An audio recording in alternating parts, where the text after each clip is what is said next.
Yeah, product and solution marketing, slightly different than what I've done in the past because that was more B2C. This is more B2B. Can you tell me what was the most exciting career adventure you've had so far?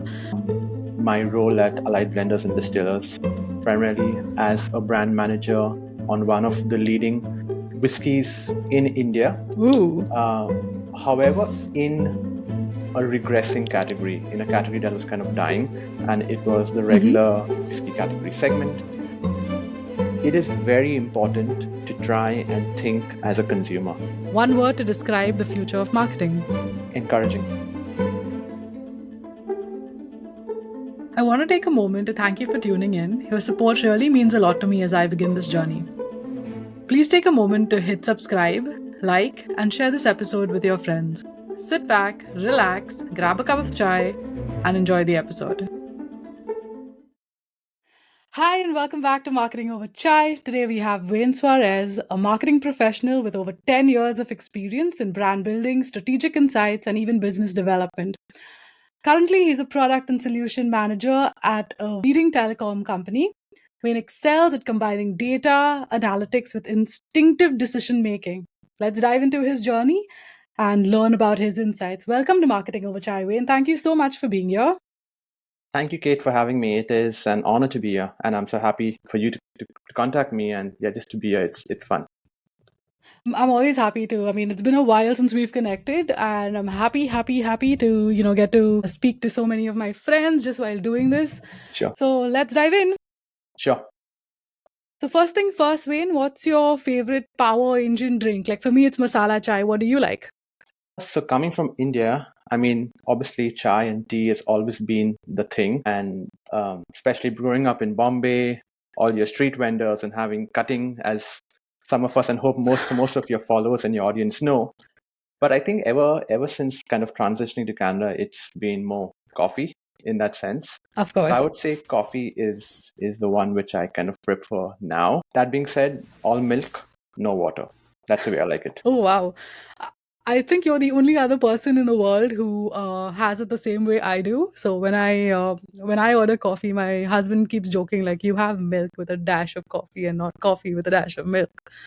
Yeah, my favorite Tim Hortons is definitely French vanilla, mostly because of all the sugar and the milk. So yeah, you should try that if you haven't already. That is the only thing I actually drink from Tim Hortons, to be very honest with you. I don't know feel why. you there. I know it is super sweet, and for the life of it, sometimes I get these marketing promotion, and how crazy is that? Marketing promotion kind of coupons that from Tim Hortons where you can go and have a French vanilla for $1. I will always take the small one. I will never take the medium or the large because it's just too much of sugar. And by the time I'm kind of halfway through, I'm already feeling kind of dizzy. Yeah. But I'll still go back to it. I don't know why. Yeah, the large is practically like my whole week's supply of coffee. Absolutely. It's a lot, but I mean, I think you get used to it. Absolutely. So Wayne, let's dive in. Sure. Can you share with us your career journey and how you transitioned from roles in like brand management and media to your current position? Absolutely, yes. So if I may add, I've always been someone who has had a great appreciation for marketing. It started way back in MBA school, and you being in the same school know how crazy and amazing it was at the same time. I would obviously love, and this is not a secret, most of my batchmates and even some of my juniors know that I would geek out on those case studies which were presented by our marketing professor, but also kind of enjoy reading the Philip Kotler book, the famous Philip Kotler book. So of course, yes, I've always had that kind of inclination towards marketing. And ever since I passed out, I went into the media line because I wanted to have a broad appreciation of how media works. Marketing was always my goal, but I wanted to get to understand how media works, how that would kind of facilitate marketing decisions, how that would bring about how we could actually talk to consumers, if I may say. And from there was step after step, which then went on to maybe more brand management. And brand management was something I always, again, wanted to kind of get into, but media was that first step to go into it. So yes, went into brand management, had my own product or brand, which I single-handedly managed, which was a lot of fun, challenging for sure, and what isn't. but definitely very, very interesting. It's like almost managing your own baby and seeing that brand grow and kind of putting Well, you those. can say that now for sure because you do have a baby of your own as well, so you definitely know what the what the roles are both ways. I didn't know it then, but I can definitely relate to it now for sure. I can definitely relate to it now. So yes, went into brand management, really enjoyed it, especially since we're working with consumers and trying to build that rapport with consumers, trying to get to understand what consumers really want and how we could kind of influence their decision making.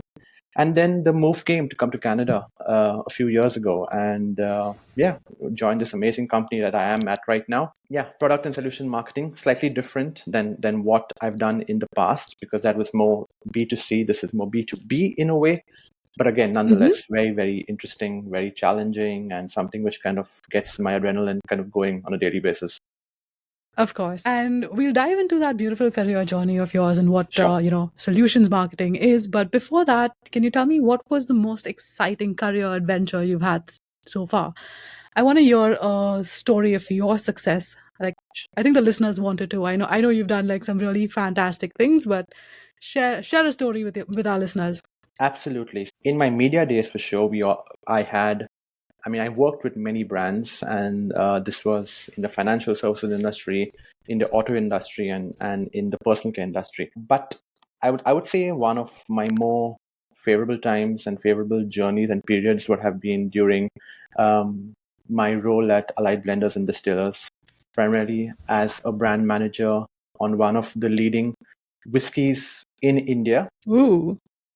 However, in a regressing category, in a category that was kind of dying, and it was the Mm-hmm. regular whiskey category segment.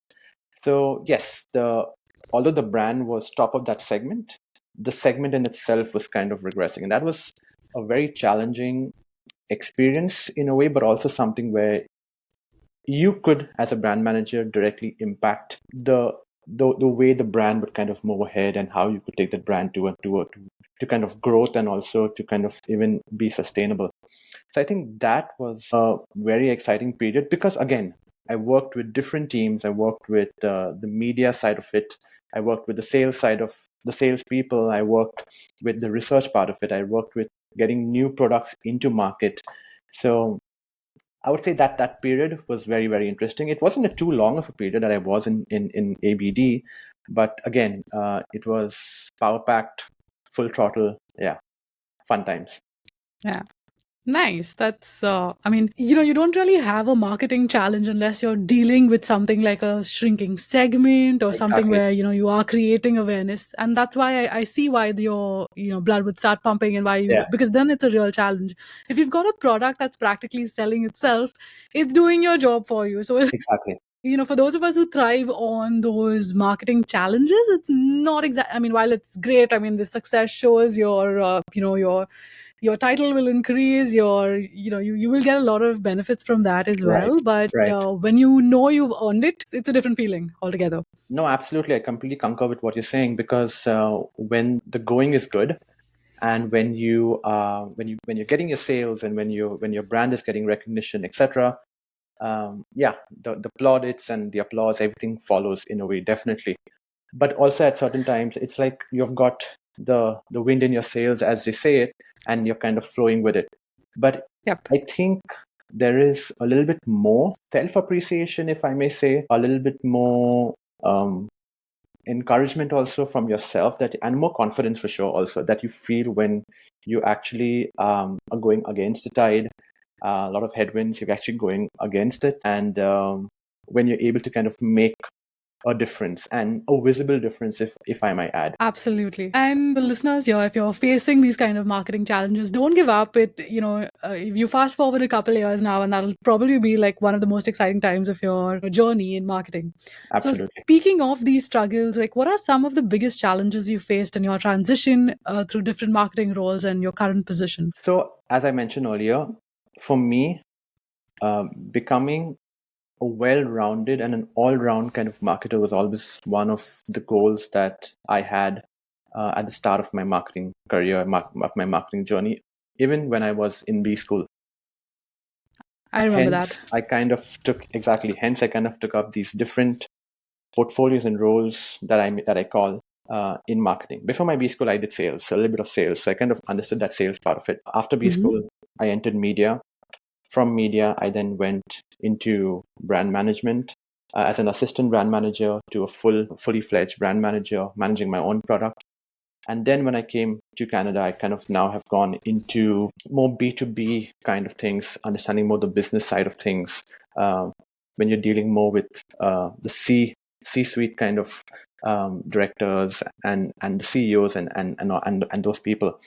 So I've always wanted to kind of have this well-rounded transition from different roles and kind of understand each of them, so eventually I could be that rounded marketing professional that I always have been wanting to do. I would say definitely the transition has been challenging because again, you're jumping from one role to the other. You are perfecting something, you're becoming an expert in something, then you're going to learn something new. That for me is very exciting because as a person, I've always felt that even though I might not know anything about a role, even though it's completely Greek or let's say completely French because we're in Canada, to me, I still know if put some time into research, into planning, into kind of really working on what is needed to be understood, I would get good at it. And I've kind of seen that success over my career in marketing in the different organizations. A big Absolutely. challenge And also. Sorry, a big challenge also go ahead. a big challenge also that I must say is that when we did come to Canada initially, there was COVID which hit. So you had work from home. There were 2 years where I hardly only saw a couple of my team members on video only and never in person. And that was challenging because again, you've come from a different culture to a new culture. And you obviously want to integrate yourself, right? But at the same time, you're unable to meet your teammates, your co-workers, etc. So again, work from home was a challenge. But yeah, we cope, we learn, we persist, and I think that's my mantra, at least, kind of to get through things. Absolutely. I love that. And I think you've always had that very positive attitude towards learning, towards growth. And you've always, like, even when, you were in Africa for a while, you Absolutely. spent your time deep diving, learning, Yeah. growing, and that kind of energy is contagious. And that kind of learnings can, you can be in whatever situation and you will come out with just the attitude that you have. So my next question then becomes quite redundant because I was going to ask you about the learning curve in various roles, but we've already established, Right. it's just an attitude at the end of the day I and think so. all, everything that you do. So let's dive into, like, what is this is one challenge that every marketer has, and like being in a media background, you've always had a lot of numbers, a lot of data to Right. analyze. So how do you balance data insights versus your gut feel when needed, and how do you power through those kind of situations? Good question. And I think both are completely important, very, very important. Absolutely. I think one cannot do with the other. It is a marriage in a way wherein both compromise in some ways, right?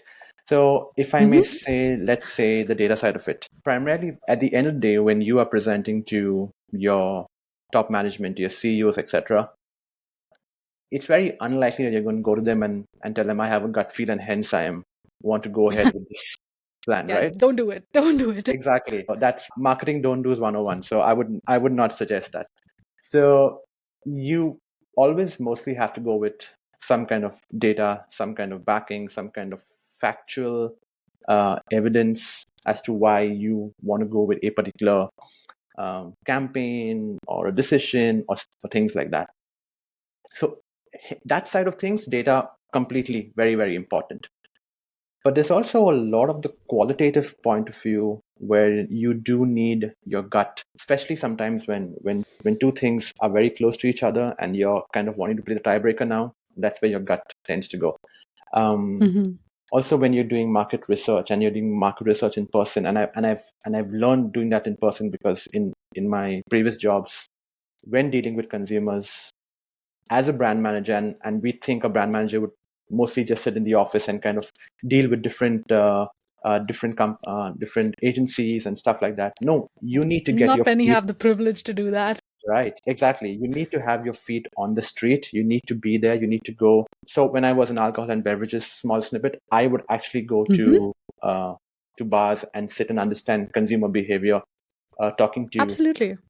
to people who came there for a drink, or I'd go to small wine shops and talk to the owners, the distributors, and stuff like that. You need to have that adding your gut, very, very important, cannot be ignored, because many times the gut is what wins you that extra sale or makes that campaign from good to better to best. Absolutely. And I think what you touched on, there's keeping your ear on the ground. Right. Today we have a lot of like social listening and a lot of different Yes. techniques to supplement that. But there is still a space for that kind Yes. of person to person, especially when you're doing B2C.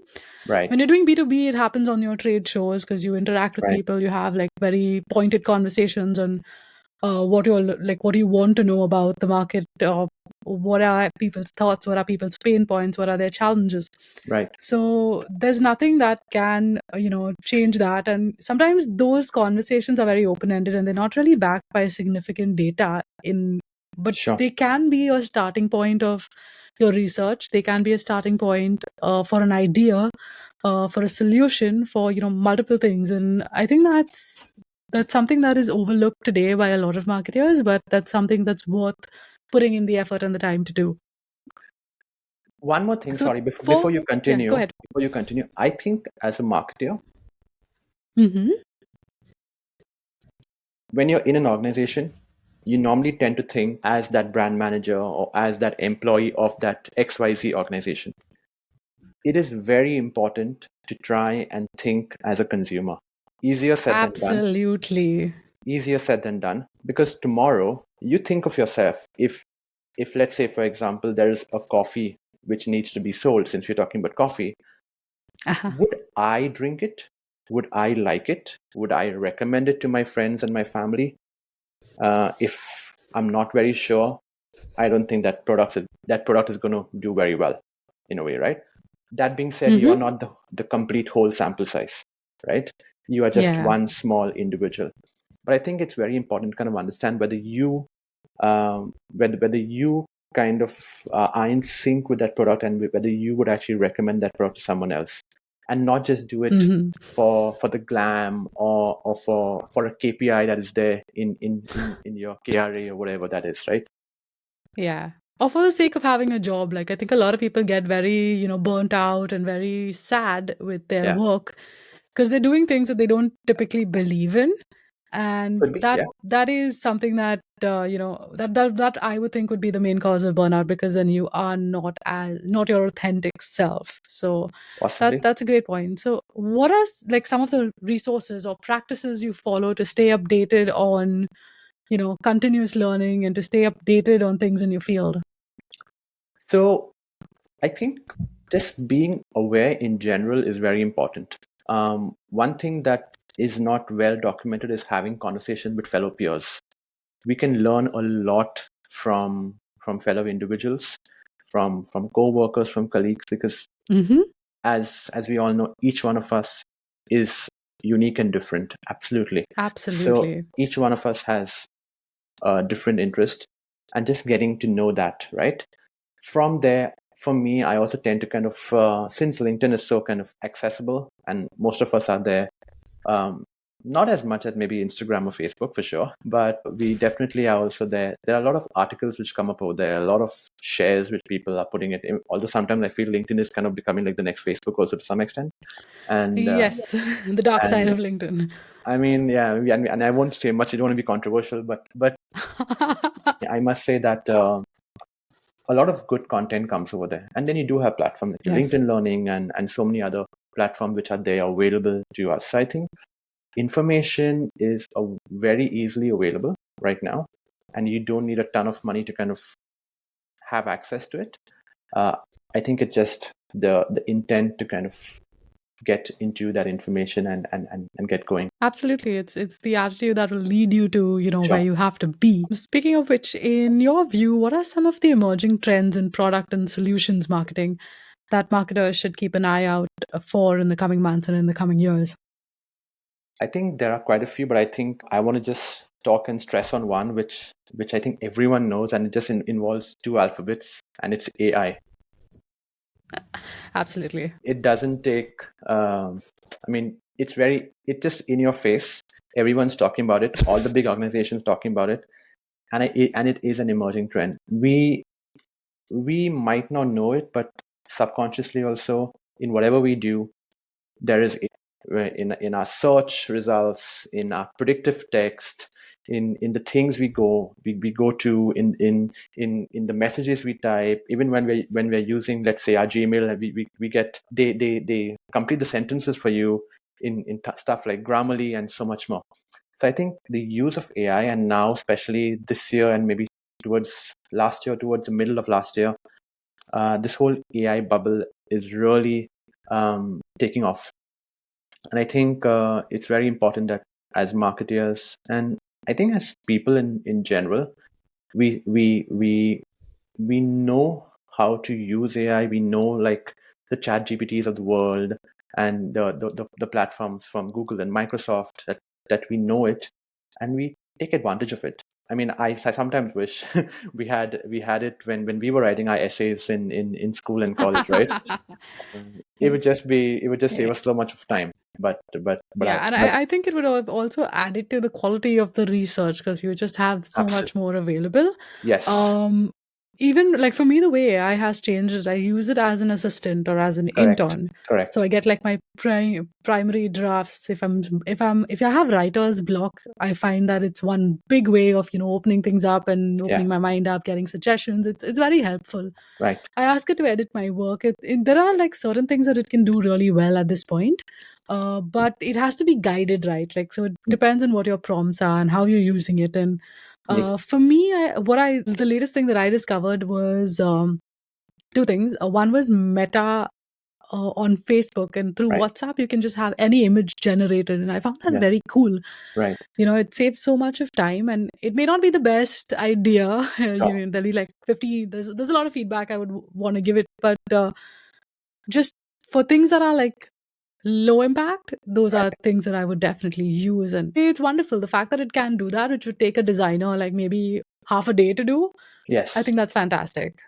Yeah, it's really great. No, I completely agree. And like you said, it is important to kind of look at it, at least know about it as an assistant in the background. Because, like, even for translation, for example, right? In my organization, absolutely, we tend to have most things in bilingual, right? So absolutely, very, very helpful, saves a lot of time. The downside obviously is that it could, I mean, hopefully not, and I don't think in the long run that it will as much, but there obviously it could replace some amount of human bodies in that sense. But yes, like we said, it needs to be guided. The prompts have to be correct. It have to. You need human intervention, I would think, to kind of facilitate it also. Yeah, absolutely. And like, I think one of the ways, like, I'm just trying to be positive about it, is like when technology came into being, and everyone talked about how there are going to be so many people losing so many jobs because everything is mechanized. I think one thing that AI will do is it will decrease burnout. Yes. So I still think we're going to have you are going to have people doing more important things. Right. But right now, like, the amount of time you can spend on mundane tasks which are completely repetitive, whether it's just filling in a sheet or organizing your calendar, like, you can get so much assistance from tools like Reclaim AI for your calendar, or just Chat GPT to just help you organize stuff, and that would be stuff that's taking your time, and you're not really focusing on the stuff you want to. So it will decrease burnout as well. Will it replace people? Definitely yes, but I think people are resilient in general. Exactly. And everyone will find a new skill and a new way to contribute to the economy. I would also say that I would also think of it as it will give people a good push to kind of further develop themselves. Absolutely. And I look at it completely positively in that sense. primarily because, let's say, a designer, for instance, and maybe this designer A knows, I mean, most of his life, his or her life, they've only done designing. And now suddenly you have things like Midjourney and so many other things that can generate all these AI images, which can happen at a click of in a few seconds, basically. Absolutely. This is possibly, and like you said, because the human spirit is so resilient, this is going to push that designer to kind of learn a new skill or to kind of branch out Absolutely. and to get into something Yeah. else. So, yeah. Yeah. And then they get AI to do like the mundane, boring work, and they can actually use their skills and their creativity in a much more powerful way, so it's a Exactly. win-win. It's a win-win. Yeah. So what advice would you give to aspiring marketers who are just starting their careers or maybe looking to move into marketing? What advice would you give them to make an impact in the industry? 3 letters, keep at it in general. But to kind of broaden that, I would say you're going to face challenges, and that Mm-hmm. doesn't mean I want to scare you about it, but there are going to be challenges in marketing because, again, Mm-hmm. you're dealing with the market, right? And the market is made up of people, and people are different, Mm-hmm. and Yep. people's aspirations and their ideas are different, and you're trying to cater to that set of people. Keep at it. Try and become the better version of what you can be.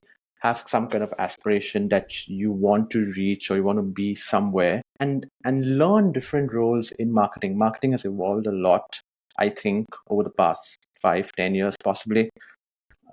There's a lot that you can do. There's a lot of help and support in and around the social space that people can get, and also don't feel like you need to just be, let's say you're a B2C marketer.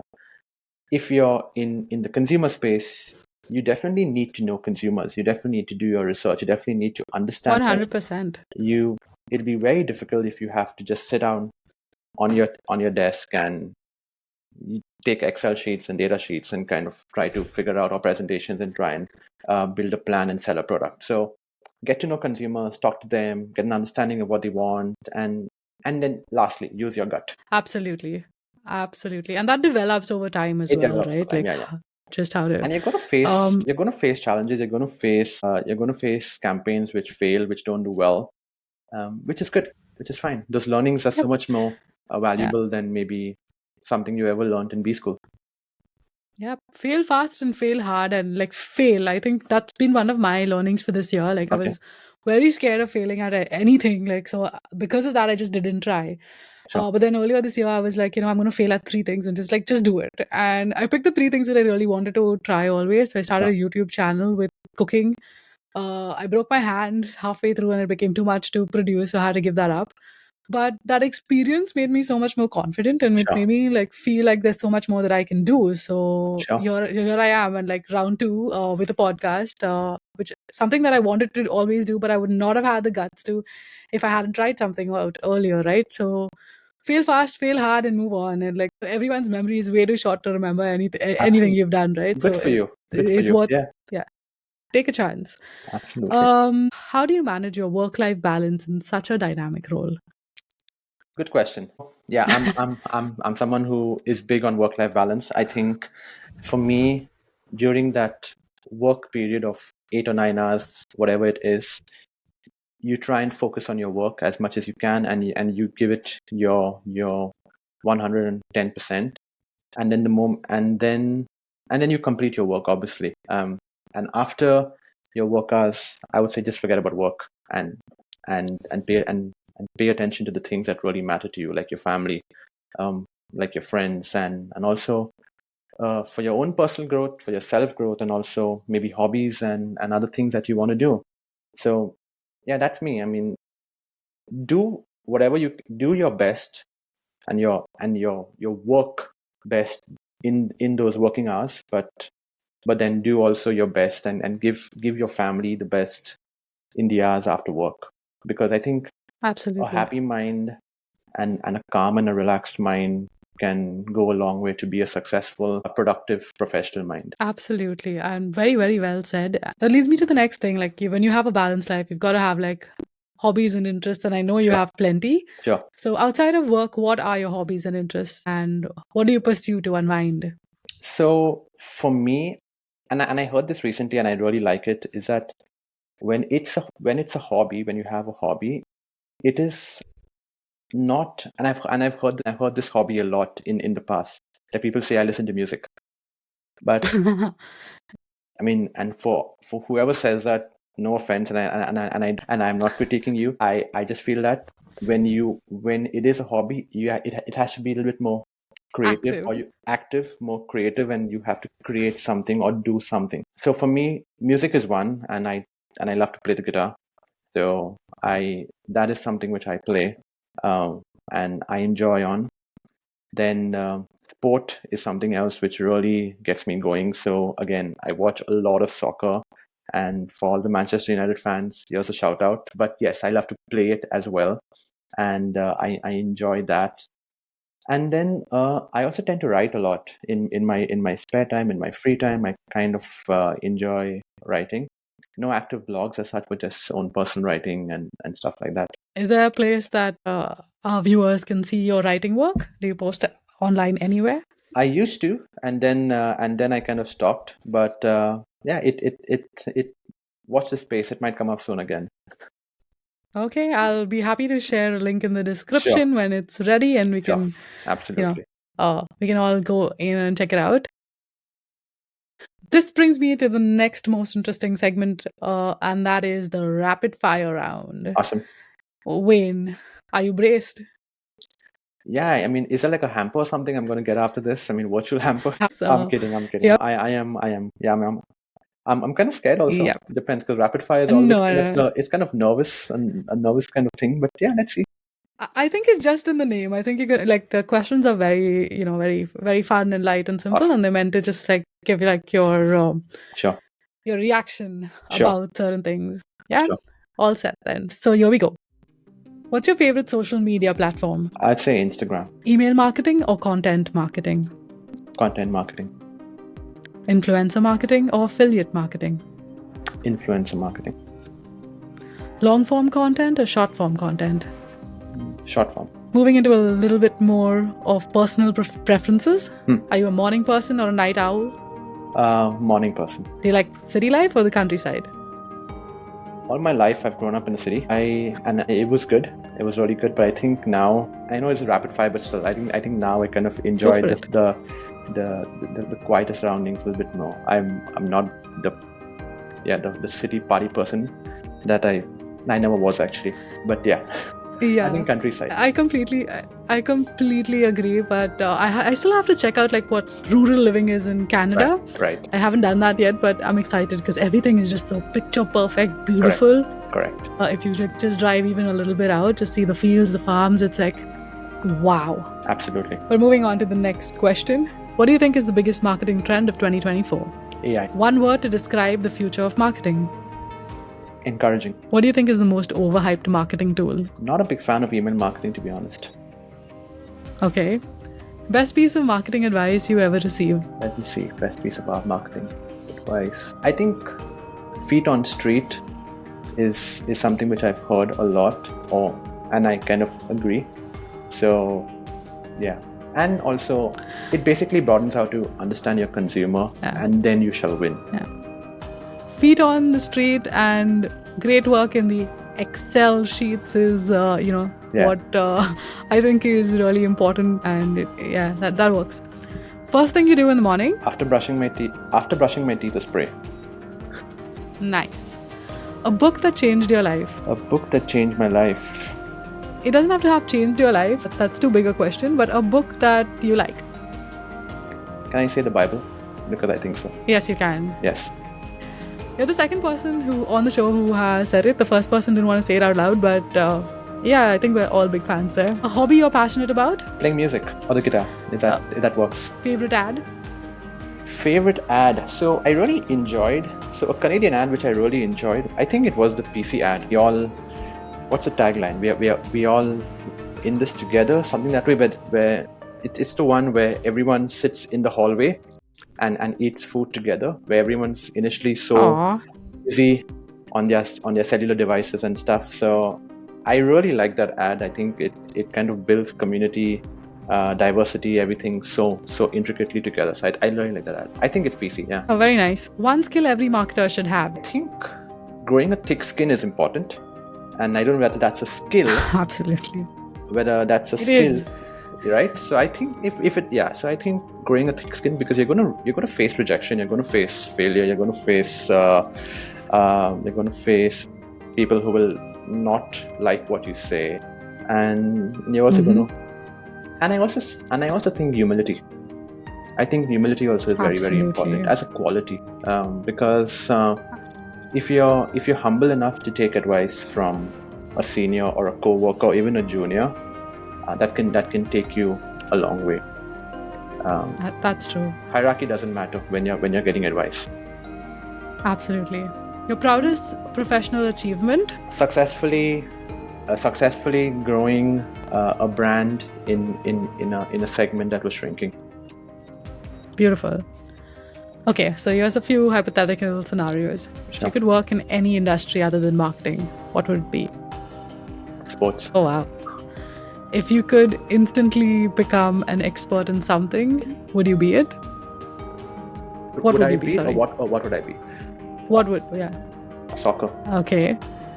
And, just combining those two questions, like you love sports and you love soccer, and what if Arsenal hired you to be their brand manager? Would you take it, or are you like Man U to the end? Oh gosh, That's a real question now. that is a real question. You know what? You can pass. Very tough question. I mean, you know what? If it's a profession, and I'm gonna get a lot of people gonna hate me on this. You can pass. You can pass. I want to Yeah. see you alive tomorrow, so I'm gonna let you pass that one. But it's something worth thinking about. It's something worth thinking about. Yeah. You know what? I wouldn't mind it as much, because you're getting to do what you love in the end, right? And then I'll do well over there, Absolutely. and then United will kind of take me. So yeah. Woo! I love the way you think. If you could live anywhere in the world, where would it be? I really like Bali. I must say that was very very Wow. nice. Bali was good, but I also want Nice. to kind of experience the UK, because I've never been there, and obviously with all the soccer and the football and all of that, I would love to experience the UK also. But yeah. Lovely. Yep. So that brings us to the end of this episode. But before we go, Wayne, I'm going to give you like a minute to tell us about what you're doing right now, and how do you take up consulting? Would you like some of our listeners to reach out to you, and how they can get to you, and what are like some of the exciting projects coming up that you're working on personally that you would like to talk about? Absolutely. So right now I'm in a stage of my life where my career is something which I'm really focusing on and trying to do better at my current organization. It's something that gives me a lot of a thrill, I may say, on a daily basis, and that's something I really want to kind of really grow in that field. Away from that, my family, my little daughter, my wife, they are my world in that sense, and I really enjoy that part of being a father, of being a husband, and yeah, just kind of, because she's very young, so kind of growing with her and growing and teaching her stuff and stuff like that. So Aww. the other thing that I'm doing is, yeah, just kind of as an immigrant of our generation, immigrant here, growing in my field, growing in our community, in trying to do better in this country that we have come to, which is a fantastic and a beautiful country. Absolutely. So yeah, I'm very Yeah. very happy if people have to, if your listeners and if your followers want to reach out. I mean, like they've heard, and hopefully they hear the whole episode. I do have quite a bit of marketing experience overall, so yeah, happy to kind of help in whatever way suits both parties. I will leave Wayne's LinkedIn link in the description on YouTube and on my website, marketingoverchai.com, and you can go and reach out to him if you'd like to work with him. Thank you so much for being on Marketing Over Chai, Wayne. This has been great, and you've really given our listeners a lot of advice and insights. You've shared some really resilient strategies to cope with challenges in marketing Sure. itself, and how to be resilient when transitioning and how to keep that learning curve going on, going hard, and growing strong. Thank you so much for being here. I really appreciate the time you've taken. Thank you for having me. It was a pleasure being here, and happy to have shared whatever little I know in my experience so far. And yeah, look forward to catching up with you later again. Thank you.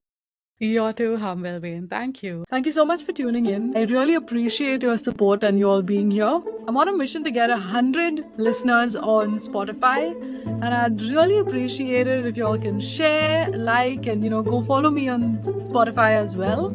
It does mean a lot. I have a lot of exciting episodes coming up in the next few weeks, so make sure you're subscribed, tune in regularly, and keep those ideas brewing until I see you next time on Marketing Over Chai. This is Kate signing off. Thank you.